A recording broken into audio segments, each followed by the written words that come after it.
Marisha here, and today I'm going to be talking about Mexican culture in London.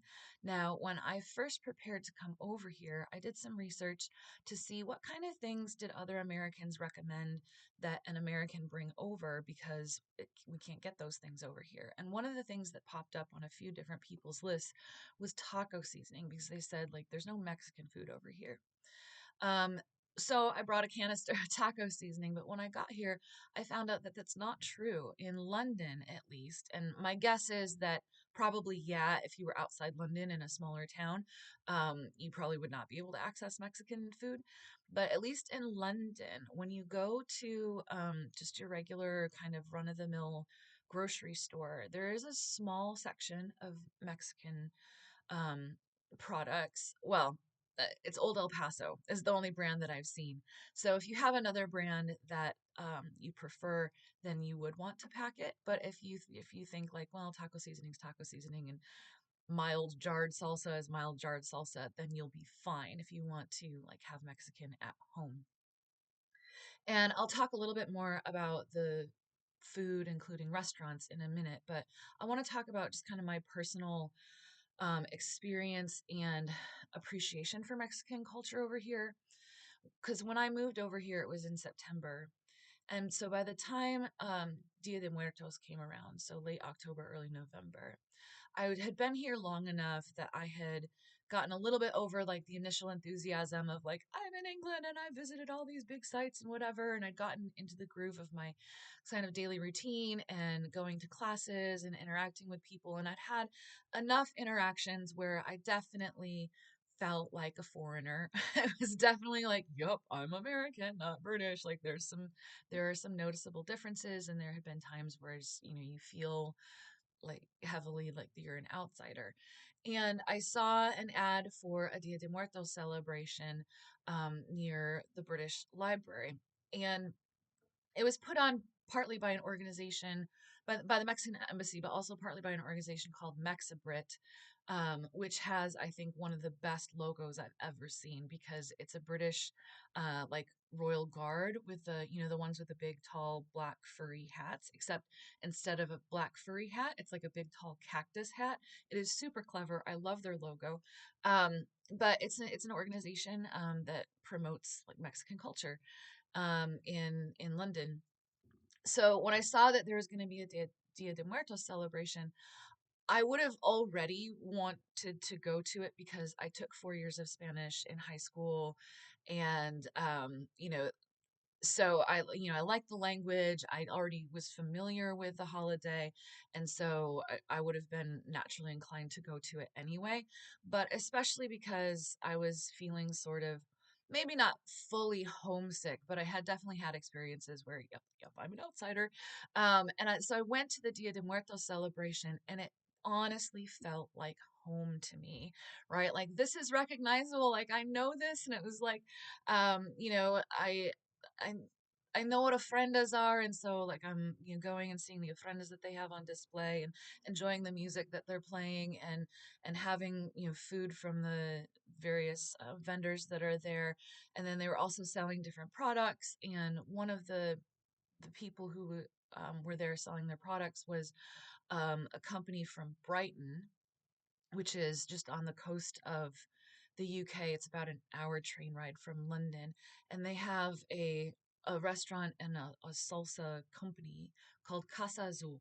So I'm going to put in a plug for Casa Azul. If you are in the UK and you can get yourself to Brighton, you should definitely go. They have a little like taquiteria and then a shop with their salsas. And I went and I was trying their salsas, and I had this really funny exchange with them because it was, they said like, well, what's your spice level? And I was like, and I always say medium, right? Because like basically I am a medium spice kind of person. I don't like spice that like you can't taste anything, right? I don't want spice to interfere with the flavor.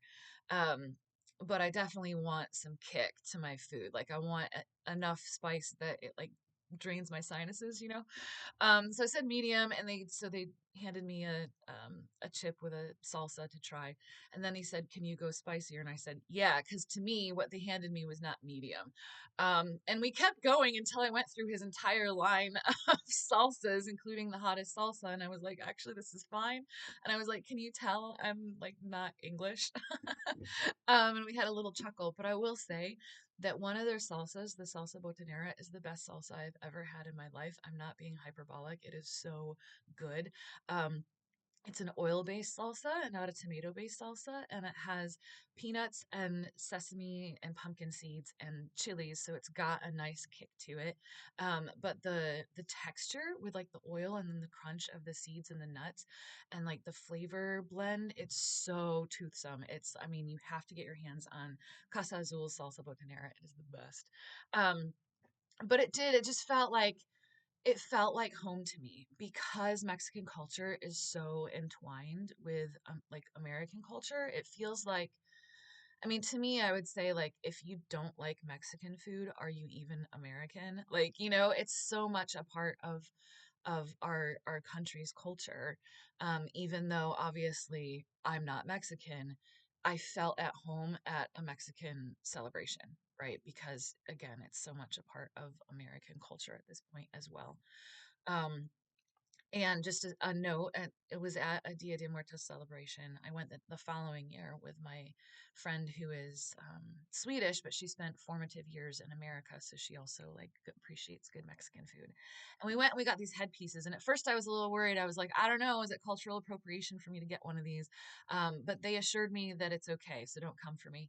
Um, and I just knowing that there's kind of like that presence here and knowing that I can come to like a Dia de Muertos celebration or they do Cinco de Mayo celebrations or go to a Mexican restaurant, it does cure a little bit of the homesickness as an American because this isn't my first experience of living in the Eastern Hemisphere, and I think that for a lot of Americans when they do move abroad to again the Eastern Hemisphere, Europe, Asia, Africa, one of the first things they're going to miss is Mexican food.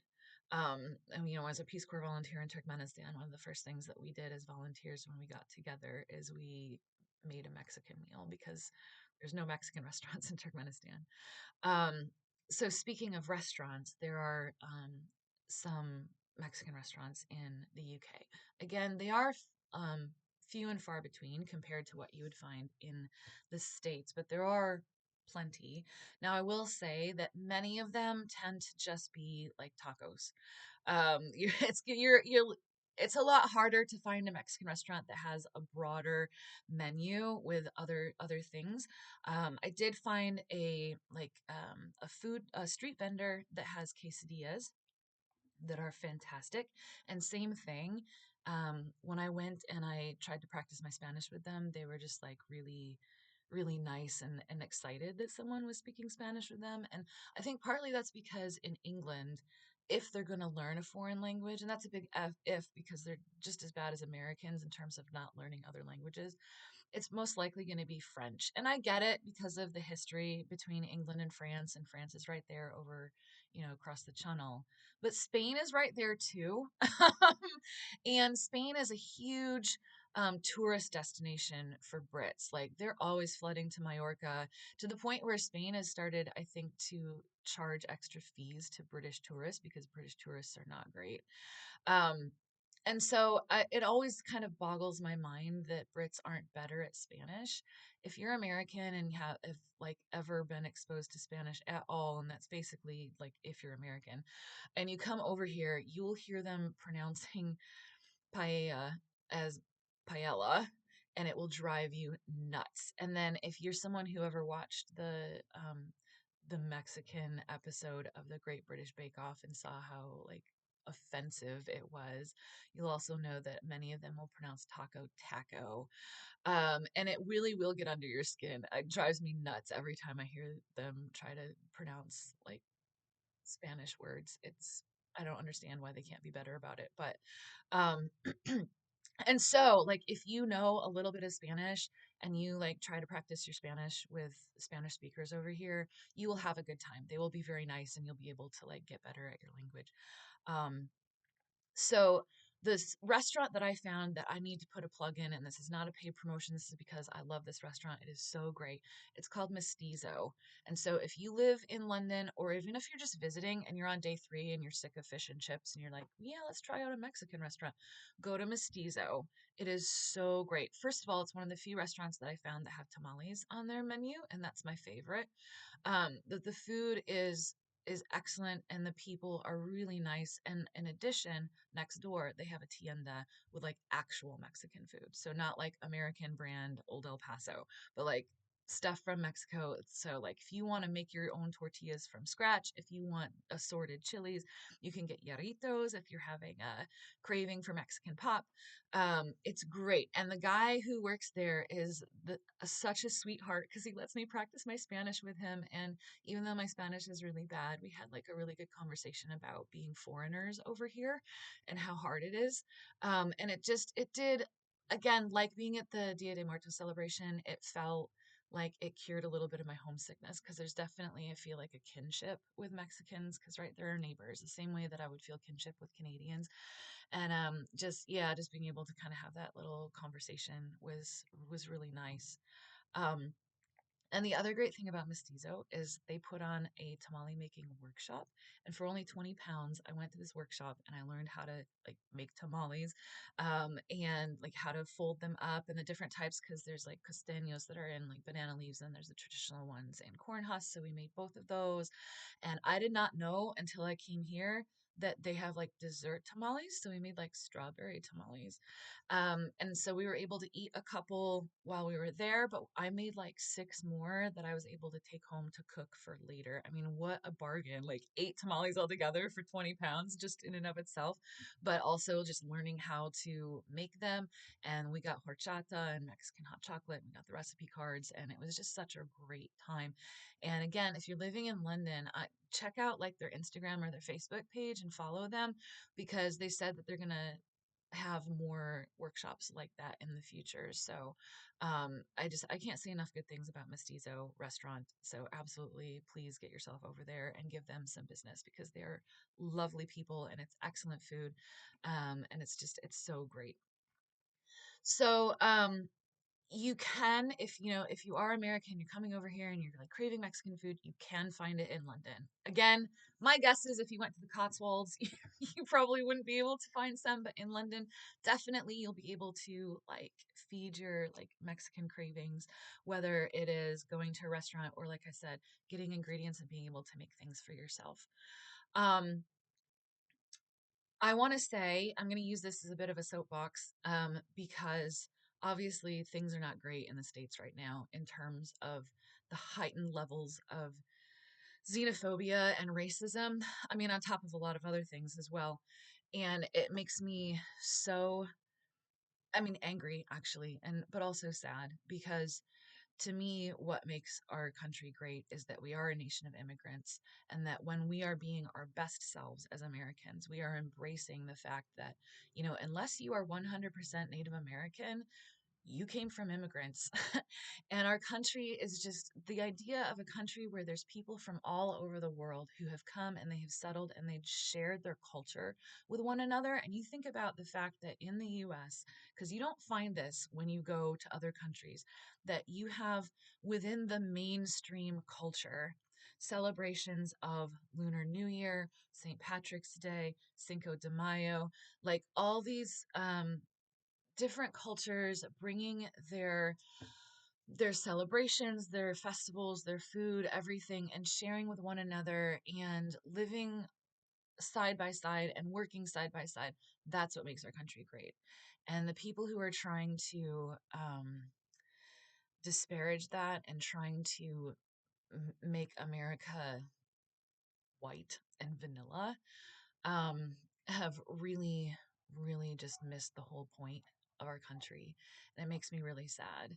Um, and I think I always felt this way, when I was in the States, but I think that any American who has lived abroad, I think learns even more deeply how lucky we were to live in a country that has that diversity and to be able to make friends with people who are different from ourselves and be exposed to different viewpoints and cultures and ideas, and how that makes you a better person and how it makes your society a better society when there's room for everyone. um, so I mean, that's my soapbox for this, and part of why I decided to talk about Mexican culture now and not save it for later on down the road, because I just would implore my countrymen back home to fight really hard for people who are marginalized, for people who are not white cis men with lots of money. um, Fight for diversity and inclusion, right, and equity. Like those are positive things that we need to be championing. Like, subscribe, tell your friends how gnarly this channel is, and it is the Gulf of Mexico.